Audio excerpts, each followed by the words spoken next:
વિરામ બાદ પુનઃ આપનું સ્વાગત છે। પવિત્ર તીર્થધામ હરિદ્વાર ખાતે પરમ પવિત્ર ગંગા દશહરાના પાવન પર્વમાં ગંગા સ્નાન સાથે પરમ પાવનકારી શ્રીમદ ભગવત સપ્તાહનું જ્ઞાન યજ્ઞનું સુંદર આયોજન ઊંઝાવાડા શાસ્ત્રી તરુણભાઈ દવે દ્વારા કરવામાં આવ્યું હતું। 17 ભાગવત સપ્તાહને વિરામ આપ્યા બાદ 18મી ભાગવત સપ્તાહનું આયોજન પરમ પવિત્ર ગંગા દશહરાના પાવન પર્વમાં ઉત્સાહભેર માહોલમાં કરવામાં આવ્યું હતું। તારીખ 29 મે થી 5 જૂન દરમિયાન હરિદ્વાર કનખલ ખાતે શ્રી સૂરજગીરી આશ્રમમાં અમદાવાદ, સુરત, ડીસા, પાલનપુર, ઊંઝા, પાટણ સહિતના 150 જેટલા યાત્રિકો જોડાયા હતા। આ યાત્રાનો સિનિયર સિટીઝન લોકોએ પણ ખાસ લાભ લીધો હતો। રહેવાની, જમવાની સુંદર વ્યવસ્થા સાથે લોકોએ શ્રીમદ ભાગવતનું રસપાન કર્યું હતું। શ્રીમદ ભાગવત સપ્તાહ જ્ઞાન યજ્ઞમાં વામન અવતાર, કૃષ્ણ જન્મોત્સવ, ગોવર્ધન પૂજા, વૃક્ષમણી, વિવાહ સહિતના પાત્રોની ભક્તિ ભાવપૂર્વક ઉજવણી કરવામાં આવી હતી। જેમાં વક્તા તરીકે ઊંઝાવાડા શાસ્ત્રી તરુણભાઈ દવે વ્યાસપીઠ પરથી પોતાના મધુર શૈલીમાં શ્રીમદ ભાગવત જ્ઞાન યજ્ઞનું રસપાન કરાવ્યું હતું।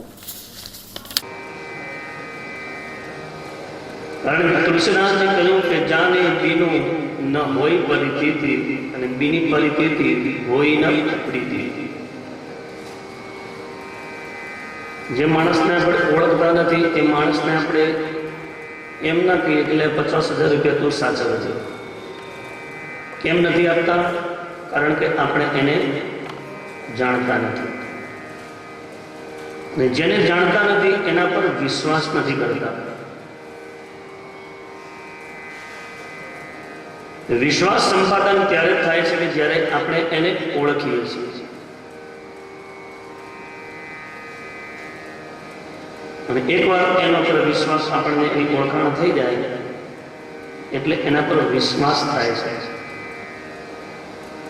અને જે એના પર આપણે વિશ્વાસ મૂકીએ છીએ જેનાથી આપણે પૂર્ણ પરિચિત હોઈએ, અને એ વિશ્વાસ એનામાં પ્રેમ સંપાદન કરે છે।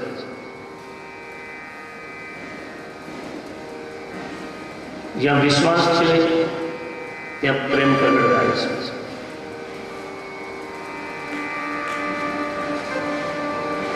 કાલ ધુંધુકારીની કથા આપણે શ્રવણ કરી। એ ધુંધુકારી કથાનો બોધ એ છે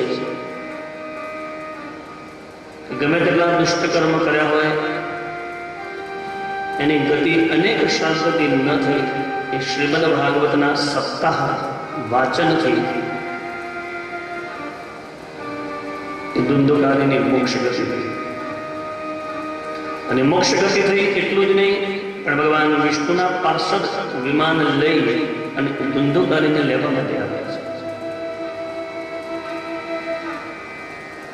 છે। વિષ્ણુના પાર્ષદોને ગોકર્ણ મહારાજે રોક્યા છે કે તમે કથા તો બધા લોકોએ સાંભળી છે પણ તમે ફક્ત ધુંધુકારીને લેવા માટે વિમાન લઈને કેમ આવ્યા? કથા સાંભળનારા તો બધા હતા।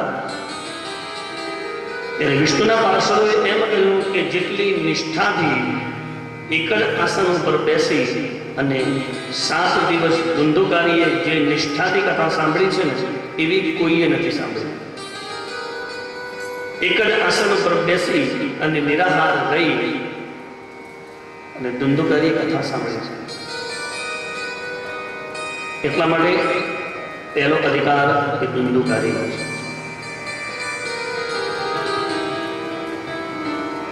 કારણ કે પ્રેત સ્વરૂપ હતો એટલે વાંસનું જંગલ હતું એટલે વાંસની અંદર એણે પોતાનું સ્થાન લીધું છે।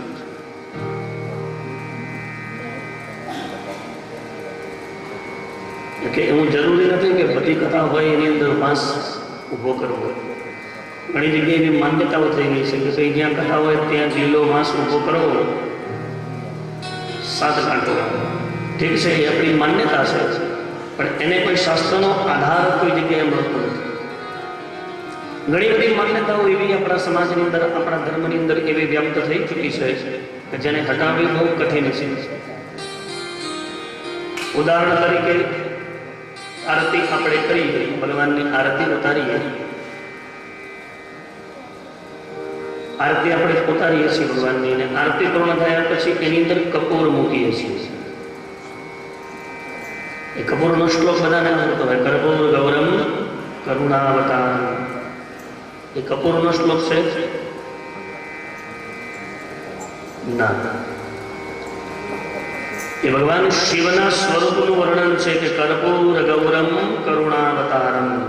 ભગવાન આપનો વર્ણ કેવો છે? તો કપૂર જેવું શુભ્ર અને શ્વેત છે એવા ભગવાન શિવ આપનો વર્ણ શ્વેત છે. કપૂરના જેવો જેનો વર્ણ છે, એટલે પેલા સ્વરૂપ આવ્યો, પછી આવ્યો સ્વભાવ ભગવાનનો. શિવનો સ્વભાવ કેવો છે? તો કહ્યું કે કરુણાવતારમ.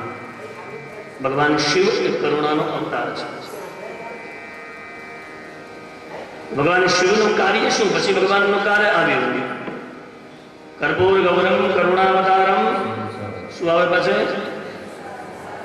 સંસાર સારમ ભુજગેન્દ્રહારમ. આ સંસારમાંથી અમને તારવા વાળા, સમગ્ર સંસારનો સાર